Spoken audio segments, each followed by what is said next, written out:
Kembali lagi di Cerita Cinta Channel. Jangan lupa like, comment, and subscribe ya. Terima kasih. Maryam hampir tak percaya dengan apa yang dilihatnya beberapa menit lalu. Pria yang menjadi suami sahabatnya sedang bersama wanita lain. Siapa wanita itu? Apa pelangi mengenalnya? Maryam tak ingin menciptakan jawaban sendiri dalam benaknya. Dengan menahan sensasi mual dan sakit di kepala, ia bergegas kembali ke butik. Setidaknya ia harus memastikan bahwa sahabatnya tidak mengalami nasib sama seperti dirinya. "April, pelangi di mana?" tanya Maryam sesaat setelah tiba di butik. April menatap penuh tanya, sebab tadi Maryam meminta izin pulang lebih dulu karena sakit. "Mbak Pelangi di atas sedang sholat." Maryam terburu-buru menaiki tangga untuk menemui Pelangi. Begitu membuka pintu sebuah ruangan, Pelangi baru saja selesai menjalankan sholat asar. "Maryam, ada apa?"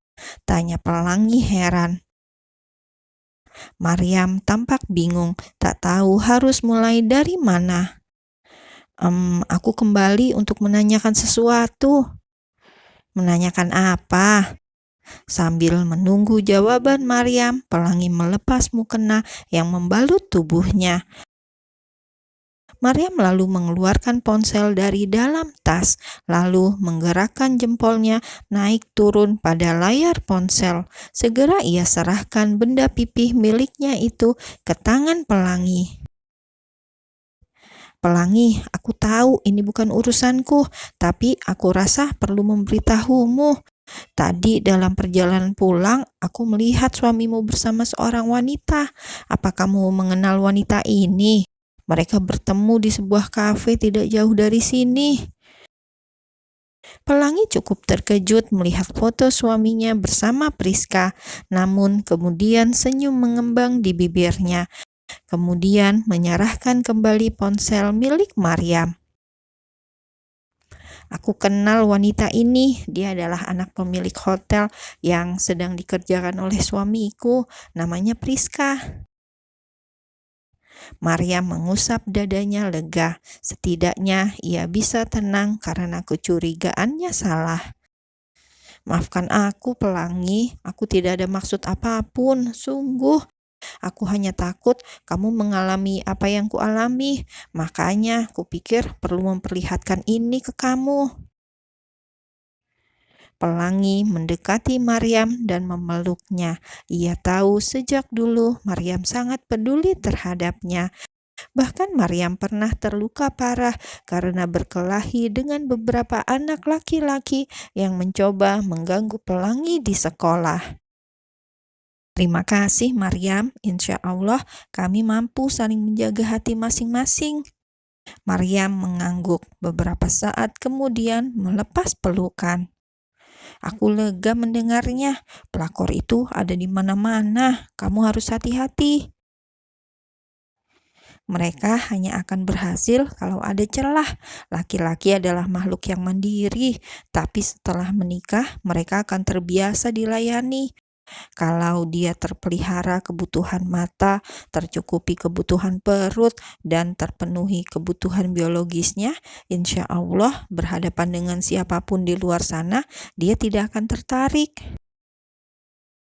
Maryam membeku mendengar penjelasan Pelangi, kemudian mengusap cairan bening yang menggenang di ujung matanya.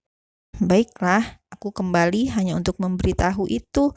Aku lega kalau kamu tahu siapa perempuan itu." Pelangi mengulas senyum. "Kalau begitu, aku pulang dulu. Kepalaku masih berat." "Apa sekalian tidak tunggu Mas Awan? Sebentar lagi dia pasti sampai. Biar kami sekalian antar kamu." "Aku bisa kok. Sampai jumpa besok. Hati-hati di jalan, Mar." Maryam melangkah keluar setelah berpamitan, sementara Pelangi bersiap-siap sembari menunggu suaminya. Wanita itu mengenakan kembali khimar panjangnya setelah memoles wajahnya dengan make up tipis. "Mbak Pelangi, tolong!" Suara teriakan April yang berasal dari lantai bawah mengejutkan Pelangi. Sontak wanita itu segera keluar dengan tergesa-gesa menuju lantai bawah. Tampak Maryam sedang duduk di sofa dengan wajah sangat pucat dan bersandar di bahu April. "Maryam, kenapa, April?" tanya Pelangi khawatir. "Tidak tahu, Mbak, tiba-tiba saja jatuh ke lantai." Pelangi duduk di sisi Maryam dan menyentuh beberapa bagian tubuhnya.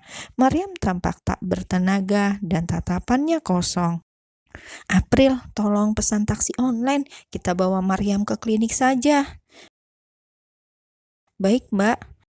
Baru saja April meraih ponsel untuk memesan taksi online, sudah terlihat mobil milik Awan terhenti di depan ruko. Pelangi segera meminta pertolongan sang suami. Maryam belum dapat membendung luapan air mata sejak beberapa menit lalu.